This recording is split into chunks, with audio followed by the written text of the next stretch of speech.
Participles की बात करेंगे आज। अ, हमारे एक व्यूअर्स हैं, उन्होंने मेरे ख्याल से पहले भी एक बार रिक्वेस्ट किया था इस चीज़ के लिए, लेकिन कहीं न कहीं वो दिमाग से स्लिप हो गया। तो अभी पार्टिसिपल्स होते क्या हैं और क्या मतलब क्या होता है उनका? क्या कौन-सा पार्ट ऑफ स्पीच का रोल प्ले करते हैं वो सब कुछ समझेंगे। लेकिन उन सब के लिए आपने क्या करना है, अगर आप चैनल पर नए हैं तो वीडियो को करना है लाइक, चैनल को सब्सक्राइब, शेयर करना है इसे अपने दोस्तों के साथ और कमेंट में अगर आपका भी कोई ऐसा टॉपिक है तो वो लिखिए I want a video on और फिर उस टॉपिक का नाम। इसके अलावा मैं एक टास्क भी देने वाला हूँ इस पूरे वीडियो के दौरान, तो उसे भी करेंगे और उसे भी आपने करना है कंप्लीट। देखिए, सबसे पहले तो पार्टिसिपल्स को समझने के लिए हम वर्ब देखते हैं। मान लीजिए एक वर्ब ले लिया हमने, ब्रेक। तो ब्रेक हो गया ये प्रेजेंट प्लूरल फॉर्म में। अब ये पास में जाके हो जाता है ब्रोक, जिसको आप में से बहुत सारे लोग थर्ड क्या बोलते हैं सेकंड फॉर्म बोल के भी एड्रेस करते होंगे। फिर आ जाता है ब्रोकन। अरे, फिर आ जाता है ब्रोकन और फिर जब आईएनजी फॉर्म की बात होती है तो फिर ब्रेकिंग और सिंगुलर फॉर्म में ये हो जाता है ब्रेक्स, तो उसको लिखने की जरूरत नहीं है। फिलहाल के लिए ये समझिए कि जब आप कहते हैं कि कुछ ऐसा, he broke the chair, he broke the chair, तो यहाँ पर आप सेंटेंस का में सिंपल एक आपने एक सब्जेक्ट लिया, उसके बाद वर्ब का सेकंड फॉर्म लिया और बताया कि ये एक्शन पास्ट में हो चुका है। तो यहाँ पर तो ये एक्शन बता रहा है। लेकिन जब आप कहते हैं the broken chair was on the ground, अब यहाँ पर ये वाला ब्रोकन जो है वो चेयर की क्वालिटी बता रहा है। तो बेशक है ये वर्ब का थर्ड फॉर्म, लेकिन यहाँ पर काम ये एडजेक्टिव का कर रहा है। सिमिलरली जब आप आईएनजी फॉर्म की बात करते हैं तो उसे प्रेजेंट पार्टिसिपल बोलते हैं। सो ब्रोकन इज पास्ट पार्टिसिपल और प्रेजेंट पार्टिसिपल जो आईएनजी फॉर्म होता है उसे कहते हैं। जेरंड भी बोलते हैं और जेरंड का मतलब अलग हो जाता है, उसका यूज अलग हो जाता है। वो सब कुछ हम अलग से डिस्कस करेंगे। फिलहाल के लिए मान लीजिए अगर हमें कहना हो breaking the chair was a bad decision, breaking the chair was a bad decision, तो इस केस में आप यहाँ पर ब्रेकिंग का इस्तेमाल जो कर रहे हैं वो एज अ पार्टिसिपल कर रहे हैं और यहाँ पर ये वर्ब का फॉर्म तो डेफिनेटली नहीं कर रहा है। So breaking the chair was a bad decision में ब्रेकिंग एक नाउन के तौर पे इस्तेमाल हो रहा है। तो इसी यही जो पूरा गेम है वो उसी को हम पार्टिसिपल बोलते हैं, जहां पर वर्ब अलग अलग जगह पे इस्तेमाल होते हुए अलग अलग सेंस देता है और अलग अलग थॉट्स भी कन्वे करता है। अब मान लीजिए, अब ऑब्वियसली अब एग्जांपल्स के माध्यम से बेहतर समझ पाएंगे। उसने सूरज उगते हुए देखा और प्रार्थना की। अगर इसी स्टेटमेंट को हमें करना हो ट्रांसलेट, तो हम कहेंगे उसने देखा, ही सॉ, क्या देखा, सूरज को उगते हुए, the sun rising, he saw the sun rising. अब यहां पर ये जो है राइजिंग, ये एडजेक्टिव बता रहा है। सूरज तो पहले ही आ गया, द सन, और जब आप उसके साथ राइजिंग कह रहे हैं तो ये यहाँ पर कोई एक्शन परफॉर्म होने की बात नहीं हो रही है। ये इसकी एक क्वालिटी बता रहा है, एक एडजेक्टिव के तौर पे इस्तेमाल हुआ है। He saw the sun rising और प्रार्थना की, and offered prayer. Simple, he saw the sun rising and offered prayer. तो यहाँ पर राइजिंग एक बार फिर से मैं बता दूं आपको कि पार्टिसिपल फॉर्म में इस्तेमाल हुआ है, जो कि सन की क्वालिटी बता रहा है कि ये सेटिंग सन नहीं था, it was not the afternoon sun. ये बिल्कुल राइजिंग सन की बात हो रही है, जब सूरज सूरज उग रहा था उसकी बात हो रही है। तो यहाँ क्वालिटी बता दी। बच्चे बारिश में कूदते हुए हंस रहे थे। तो इसमें देखिए, बच्चे के लिए आप चिल्ड्रन का इस्तेमाल कर लीजिए, चिल्ड्रन, और एक खास ग्रुप ऑफ चिल्ड्रन होगा ऑब्वियसली। तो द चिल्ड्रन हंस रहे थे, वर लाफिंग, और क्या करते हुए, कूदते हुए, while jumping in the rain। तो children were laughing while jumping in the rain। अब यहां पर ये जो जंपिंग है ये फिर से आपका पार्टिसिपल फॉर्म में इस्तेमाल हुआ है और ये यहाँ पर एडवर्ब के तौर पे इस्तेमाल हुआ है। ये पूरा का पूरा clause while jumping in the rain, ये पूरा का पूरा क्लॉज ही एडवर्बियल क्लॉज है, जो बेसिकली बता रहा है कि एक और एक्शन हो रहा था बच्चे हंसने के अलावा, और एक और एक्शन भी परफॉर्म कर रहे थे। तो इसी वजह से यहाँ पर ये मेन आपका वर्ब ना होकर एक पार्टिसिपल के तौर पे इस्तेमाल हुआ है। नदी के पानी को बहते हुए देखकर मन शांत हो गया। तो यहाँ पर आप कहेंगे watching the river flow. Watching, अब यहाँ पर जब आप कहते हैं वॉचिंग, तो आप ये नहीं कह रहे कि मतलब कोई देख रहा था। आप लिटरली ये कह रहे हैं, आप सेंटेंस में क्या कह रहे हैं, बहते हुए देख कर। तो टेक्निकली तो ये पास्ट की बात होनी चाहिए, लेकिन फिर भी हमने इसके लिए यहाँ पर आईएनजी फॉर्म का इस्तेमाल किया, तो ये हमारा यहाँ पर पार्टिसिपल हो गया। So watching the river flow, मन शांत हो गया। The mind felt at peace. Simple. Watching the river flow, the mind felt at peace. और यहाँ पर फिर से वॉचिंग द रिवर फ्लो, ये पूरा का पूरा हमारा एक एडवर्बियल क्लॉज है, क्योंकि ये अपने आप में कंप्लीट थॉट नहीं रखता है। तो इंडिपेंडेंट है, सॉरी इंडिपेंडेंट नहीं है ये डिपेंडेंट है इस क्लॉज पर। फिर आता है, अब यहाँ मैं इसको भी हाईलाइट कर देता हूँ जिससे आपको याद रहे कि यहाँ पर हमने वॉचिंग का इस्तेमाल जो किया है वो as an ad as a participle किया है। किसान फसल काट कटते हुए सावधानी से काम कर रहा था। तो देखिए, किसान किसान फसल कटते हुए, अब यहाँ पर किसान फसल काट नहीं रहा है, जब फसल कट रहा था, तो कहने का मतलब कि कोई और ये एक्शन परफॉर्म कर रहा था।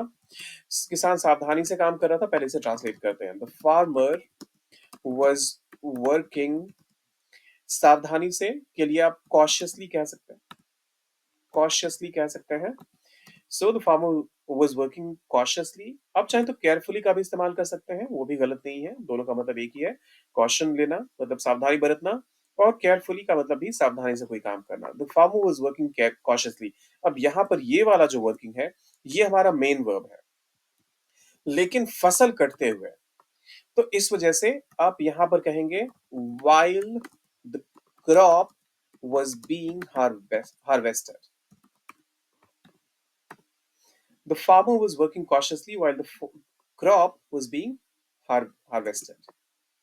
तो ये जो being harvested है, ये हमारा यहाँ पर क्वालिटी बता रहा है किस चीज की, फसल की। तो क्रॉप बीइंग हार्वेस्टेड में बीइंग हार्वेस्टेड जो है ये हमारा पार्टिसिपल पार्ट हो गया, पार्टिसिपल फॉर्म हो गया। पक्षी आकाश में उड़ते हुए सुंदर दिख रहे थे। पक्षी सुंदर दिख रहे थे।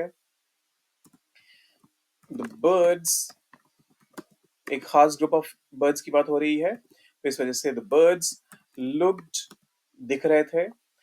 सुंदर के लिए आप कहेंगे beautiful. The birds looked beautiful. अब आकाश में उड़ते हुए, while flying in the sky। यहां पर फिर से द बर्ड्स लुक्ड ब्यूटीफुल, ये हमारा प्रिंसिपल क्लॉज है, और यहां से हमारा जो इंट्रोडक्शन है पार्टिसिपल का वो हो गया। और यहाँ पर फ्लाइंग, बेशक एक एक्शन की बात हो रही है, लेकिन आ, मतलब सुंदर दिखना जो है वो हमारा मेन एक्शन है, और ये जो दूसरा वाला एक्शन है वो काफी हद तक उसकी मतलब एडवर्ब की बात कर रहा है यहाँ पर, तो ये एक एडवर्बियल क्लॉज है। कलाकार अपनी पेंटिंग को बताते हुए एकाग्रता से काम कर रहा था। सॉरी, कलाकार अपनी पेंटिंग को बनाते हुए। द आर्टिस्ट, द आर्टिस्ट एकाग्रता से काम कर रहा था। was working, जो कलाकार था वो काम कर रहा था या फिर पेंटिंग बना रहा था। विथ फोकस, फोकस के साथ, एकाग्रता के साथ। So the artist was working with focus, ये हमारा प्रिंसिपल क्लॉज आ गया। अब देखते हैं कि यहाँ पर जो सबऑर्डिनेट क्लॉज होगा उसमें हमें एडजेक्टिव मिलता है या फिर एडवर्ब। while creating, अपनी painting, his painting। So the artist was working with focus while creating his painting। यहाँ पर फिर से creating, यहाँ पर मेन वर्ब का काम नहीं कर रहा, ये यहाँ पर बस एक क्वालिटी बता रहा है, सॉरी एक पैरेलल एक्शन बता रहा है, और इसी वजह से ये यहाँ पर एडवर्ब का काम कर रहा है। तो पार्टिसिपल का देखिए कितना वेरिंग रोल है। एडवर्ब हो, नाउन हो, एडजेक्टिव हो, वर्ब एक ऐसी चीज है जो चारों चीजों में घुस सकता है। झील का पानी झिलमिलाते हुए दृश्य को और आकर्षक बना रहा था। तो दी शिमरिंग लेक, दी शिमरिंग लेक, झिलमिलाते हुए। कोई भी चीज जब एकदम से चमकती है बहुत जोर से तो उसके लिए आप शिमर का इस्तेमाल करते हैं। और यहाँ पर ये फिर से अब एडजेक्टिव के तौर पे इस्तेमाल हुआ है। यहाँ एडवर्ब था, बाकी मेजर स्टेटमेंट्स में एडवर्ब था, यहाँ पर अब ये फिर से एडजेक्टिव के तौर पे आ गया। तो झिलमिलाते हुए, द शिमरिंग लेक, अच्छा, झील का पानी झिलमिलाते मिलाते हुए, so the shimmering lake water क्या कर रहा था, दृश्य को और आकर्षक बना रहा था। वॉज मेकिंग, अब ये वाला जो हमारा मेकिंग यहाँ पर आया, वॉज मेकिंग आया, ये हमारा मेन वर्ब है। तो ये जो शिमरिंग है, ये वर्ब से इसका कुछ लेना देना है ही नहीं, ये बस लेक वाटर की क्वालिटी बता रहा है। So the shimmering lake water was making, दृश्य को और भी आकर्षक। सो द व्यू, और आकर्षक, more attractive. The shimmering lake was making the view, I'm sorry, the shimmering lake water was making the view even more attractive. अगर और भी आकर्षक होता तो आप even more attractive कहते। यहाँ पर सिर्फ लिखा हुआ है और आकर्षक, तो even की जरूरत नहीं है, तो इसको omit करते हैं, more attractive। वो ट्रेन स्टेशन पर इंतजार करते हुए किताब पढ़ रहा था। यहाँ पे फिर से ये एडवर्ब वाला क्लॉज आ गया।